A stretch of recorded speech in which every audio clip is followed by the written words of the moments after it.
Bonjour Alice. Bonjour. Est-ce que tu peux te présenter déjà pour... Oui, je vais parler un petit peu de mon parcours rapidement. Donc moi, je suis Alice Genestier, je suis travailleuse sociale de formation et j'ai exercé pendant 15 ans sur Paris auprès d'un public en situation de précarité. Et en 2021, j'ai quitté mon poste à Paris pour réfléchir à un projet qui alliait le social et la permaculture. Parce que je me suis passionnée depuis quelques années pour la permaculture. Et je me suis formée auprès de Gérard Perrault de la ferme des Lancillons de Thomery.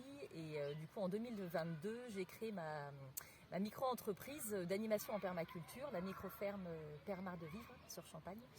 Et du coup, j'interviens dans différentes structures comme au centre de loisirs, aussi dans des centres culturels, des écoles, etc. Et voilà, j'interviens, je sème des petites graines, au sens propre, au sens figuré, auprès d'un large public. Très hétérogène de 2 à...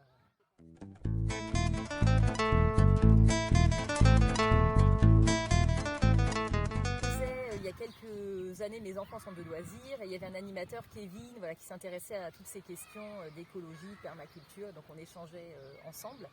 Je crois qu'il y avait un projet de mettre en place un poulailler à l'époque au centre, on l'a aujourd'hui.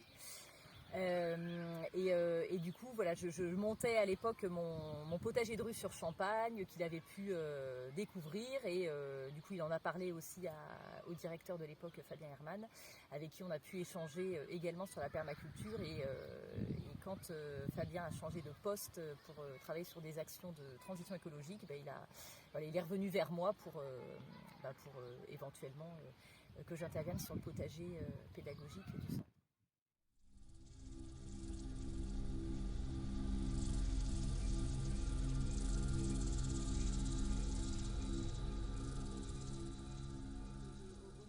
De loisirs, une association intervenait déjà sur le centre pour développer un potager et l'idée c'était dans le cadre de l'éducation à l'environnement, au développement durable, de poursuivre cette action et d'impliquer davantage les enfants du centre qui puissent intervenir de A à Z sur un potager. Avec des actions régulières pour développer chez eux une conscience écologique. Et donc du coup, il y a différents ateliers, 3 ateliers par semaine, qui permettent de toucher tous les enfants, des maternelles au CM2, et qu'on puisse leur apprendre à ce que c'est le jardin au naturel, sans pesticides, sans produits chimiques, de pouvoir changer leur regard sur le vivant, sur la nature, qu'ils puissent remettre les mains dans la terre, se reconnecter à la terre. Et moi, mon rôle, c'est de pouvoir... semer plein de petites graines et aussi chez eux de pouvoir qu'ils puissent s'émerveiller en fait de cette nature qui nous entoure, de pouvoir se familiariser avec toutes les petites bêtes qu'on voit, ne pas en avoir peur, parce qu'il y a cette peur-là, effectivement.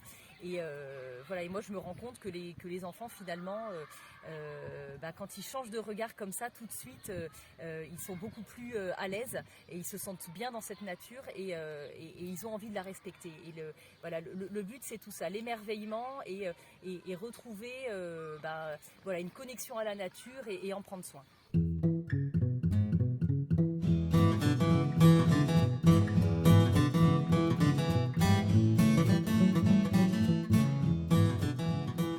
Je crois que ce que j'apprécie le plus, c'est le lien que je crée avec les enfants. Je m'attache beaucoup à eux.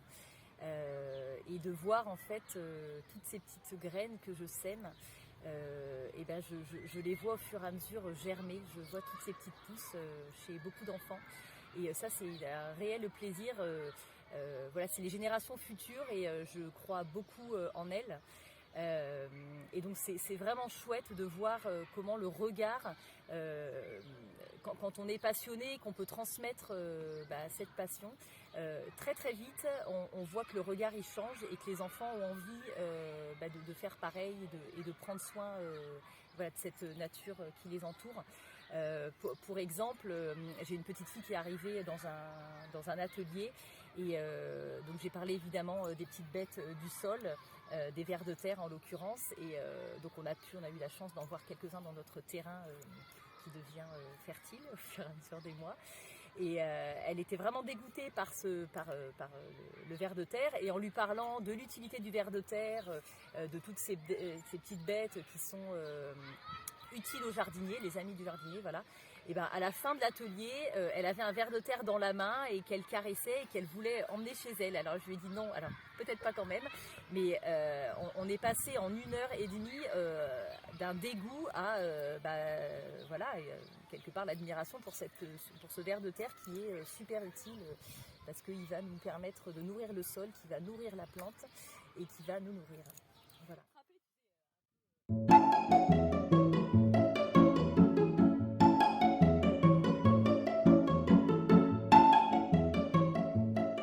Alors, il n'y a pas de moment, enfin, je dirais que toutes les étapes au potager, elles sont incontournables.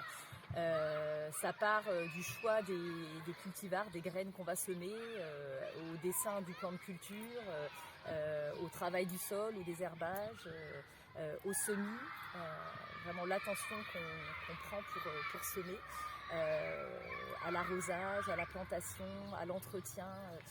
Tout ça, c'est incontournable. S'il manque une de ces étapes, et ben, ça marche moins bien. Voilà. Après, je dirais que pour les enfants, je pense que l'étape incontournable, c'est le temps des récoltes. Parce que voilà, c'est le fruit de tout le travail qu'on a fourni. Parce que c'est pas évident, hein, pour avoir créé le mandala, on est parti de rien. C'était un travail physique et on a eu des gamins vraiment super motivés.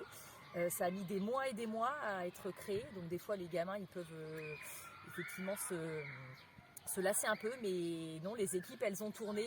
J'ai eu des fidèles jardiniers et voilà, le résultat, il est là et c'est vraiment super chouette. Ça a une création de A à Z et on récoltera bientôt.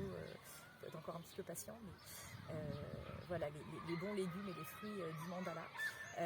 Donc voilà, je dirais que dans toutes les étapes, elles sont importantes parce qu'on apprend plein de choses. Mais voilà, la récompense, c'est les récoltes et déjà les premières fraises, elles ont été super appréciées.